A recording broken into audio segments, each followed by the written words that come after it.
Hello दोस्तों, नमस्कार।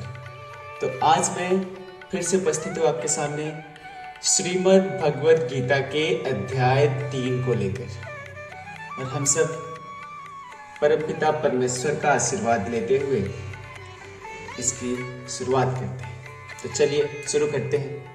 ओम परमात्मने नमः। अथ तृतीय अध्याय। अर्जुन बोले, हे जनार्दन, यदि आपको कर्म की अपेक्षा ज्ञान श्रेष्ठ मान्य है तो फिर हे केशव, मुझे भयंकर कर्म में क्यों लगाते हैं? आप मिले हुए से वचनों से मेरी बुद्धि को मानो मोहित कर रहे हैं। इसलिए उस एक बात को निश्चित करके कहिए जिससे मैं कल्याण को प्राप्त हो जाऊं। श्री भगवान बोले, हे निष्पाप, इस लोक में 2 प्रकार की निष्ठा मेरे द्वारा पहले कही गई है। उनमें से सांख्य योगियों की निष्ठा तो ज्ञान योग से और योगियों की निष्ठा कर्म योग से होती है। मनुष्य ना तो कर्मों का आरंभ किए बिना निष्कर्मता को यानी योग निष्ठा को प्राप्त होता है और न कर्मों के केवल त्याग मात्र से सिद्धि यानी सांख्य निष्ठा को ही प्राप्त होता है।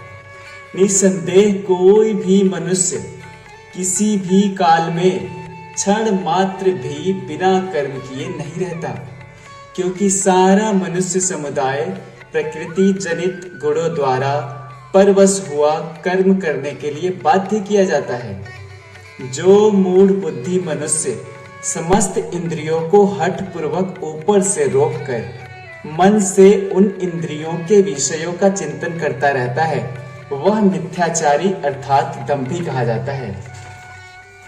किंतु हे अर्जुन, जो पुरुष मन से इंद्रियों को वश में करके आसक्त हुआ समस्त इंद्रियों द्वारा कर्मयोग का आचरण करता है, वही श्रेष्ठ है। तू शास्त्र विहित कर्तव्य कर्म कर, क्योंकि कर्म न करने की अपेक्षा कर्म करना श्रेष्ठ है, तथा कर्म न करने से तेरा शरीर निर्वाह भी नहीं सिद्ध होगा। यज्ञ के निमित्त किए जाने वाले कर्मों के अतिरिक्त दूसरे कर्मों में लगा हुआ ही यह मनुष्य समुदाय कर्मों से बंधता है। इसलिए हे अर्जुन, तू आसक्ति से रहित होकर उस यज्ञ के निमित्त ही भली भांति कर्तव्य कर्म कर। प्रजापति ब्रह्मा ने कल्प के आदि में यज्ञ सहित प्रजाओं को रचकर उनसे कहा कि तुम लोग इस यज्ञ के द्वारा वृद्धि को प्राप्त हो, और यह यज्ञ तुम लोगों को इच्छित भोग प्रदान करने वाला हो। तुम लोग इस यज्ञ के द्वारा देवताओं को उन्नत करो और वे देवता तुम लोगों को उन्नत करें। इस प्रकार निस्वार्थ भाव से एक दूसरे को उन्नत करते हुए तुम लोग परम कल्याण को प्राप्त हो जाओगे। यज्ञ के द्वारा बढ़ाए हुए देवताओं तुम लोगों को बिना मांगे ही इच्छित भोग निश्चय ही देते रहेंगे। इस प्रकार उन देवताओं के द्वारा दिए हुए भोगों को जो पुरुष उनको बिना दिए ही स्वयं भोगता है, वह चोर ही है। यज्ञ से बचे हुए अन्न को खाने वाले श्रेष्ठ पुरुष सब पापों से मुक्त हो जाते हैं, और जो पापी लोग अपना शरीर पोषण करने के लिए ही अन्न पकाते हैं, वे तो पाप को ही खाते हैं। संपूर्ण प्राणी अन्न से उत्पन्न होते हैं। अन्न की उत्पत्ति वृष्टि से होती है, वृष्टि यज्ञ से होती है, और यज्ञ विहित कर्मों से उत्पन्न होने वाला है। कर्म समुदाय को तू वेद से उत्पन्न और वेद को अविनाशी परमात्मा से उत्पन्न हुआ जान। इससे सिद्ध होता है कि सर्वव्यापी परम अक्षर परमात्मा सदा यज्ञ में ही प्रतिष्ठित है। हे पार्थ, जो पुरुष इस लोक में इस प्रकार परंपरा से प्रचलित सृष्टि चक्र के अनुकूल नहीं बरतता, अर्थात अपने कर्तव्य का पालन नहीं करता, वह इंद्रियों के द्वारा भोगों में रमण करने वाला पापायु पुरुष व्यर्थ ही जीता है। परंतु जो मनुष्य आत्मा में ही रमण करने वाला और आत्मा में ही तृप्त तथा आत्मा में ही संतुष्ट हो, उसके लिए कोई कर्तव्य नहीं है। उस महापुरुष का इस विश्व में ना तो कर्म करने से कोई प्रयोजन रहता है और न कर्मों के ना करने से ही कोई प्रयोजन रहता है।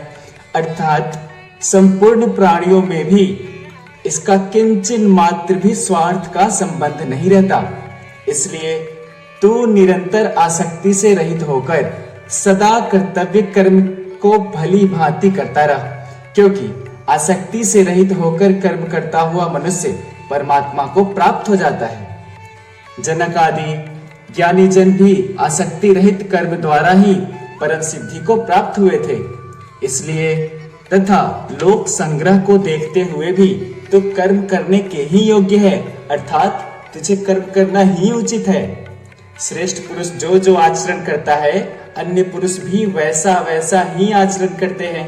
वह जो कुछ प्रमाण कर देते हैं, समस्त मनुष्य समुदाय उसी के अनुसार बरतने लग जाता है। हे अर्जुन, मुझे इन तीनों लोकों में न तो कुछ कर्तव्य है और न कोई प्राप्त करने योग्य वस्तु अप्राप्त है, तो भी मैं कर्मों में ही बरतता हूँ।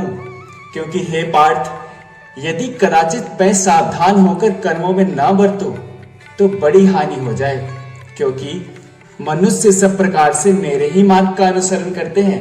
इसलिए यदि मैं कर्म न करूं तो ये सब मनुष्य नष्ट भ्रष्ट हो जाएं और मैं संकटता का करने वाला हूं तथा इस समस्त प्रजा को नष्ट करने वाला बनूं।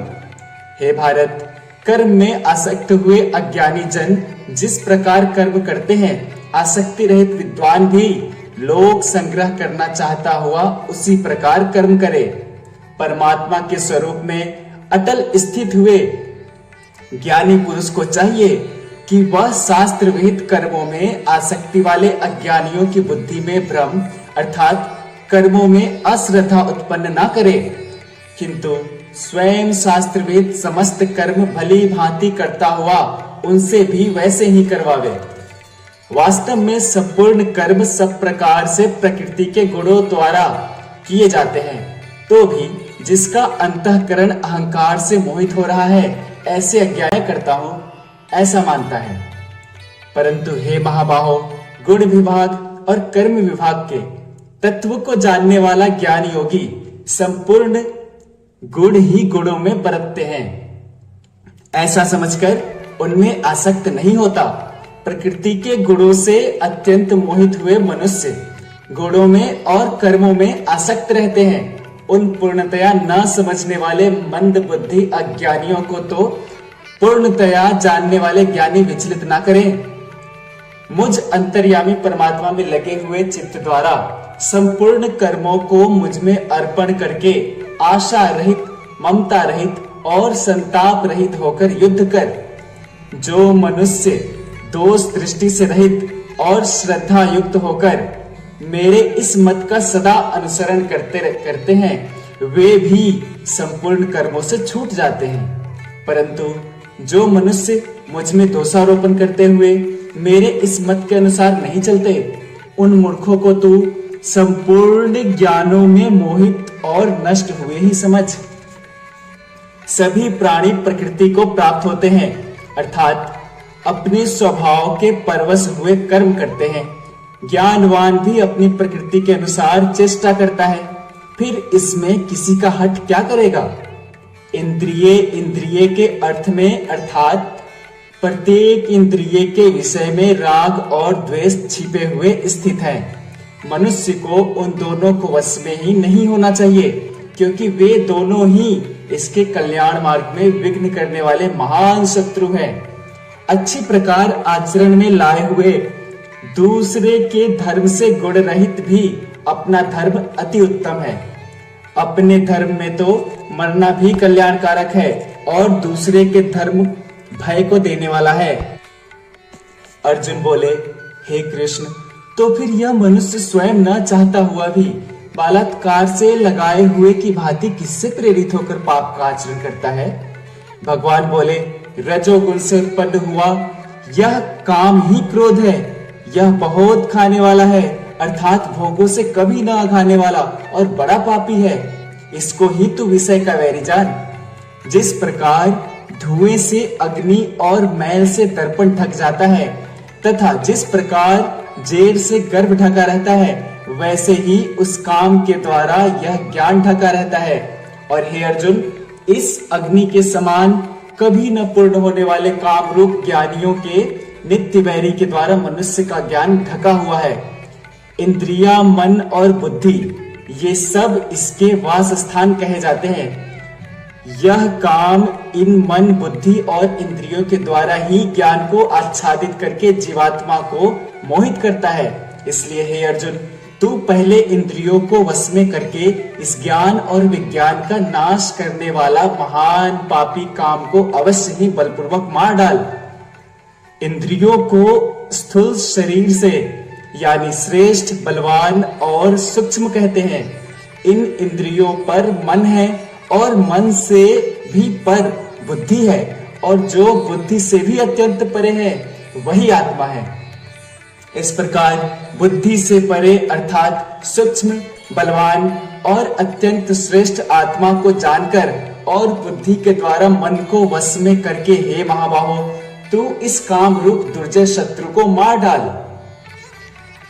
ओम तत्सदिति श्रीमद् भगवद गीता सुपनिषत्सु ब्रह्म विद्यायाम योग शास्त्रे श्री कृष्ण अर्जुन संवादे कर्म योगे नाम तृतीय अध्याय। और इस प्रकार हमारा आज का तृतीय अध्याय पूर्ण हुआ। जय श्री राधे कृष्णा। ओम परमात्मने नमः। जय श्री कृष्ण। जय श्री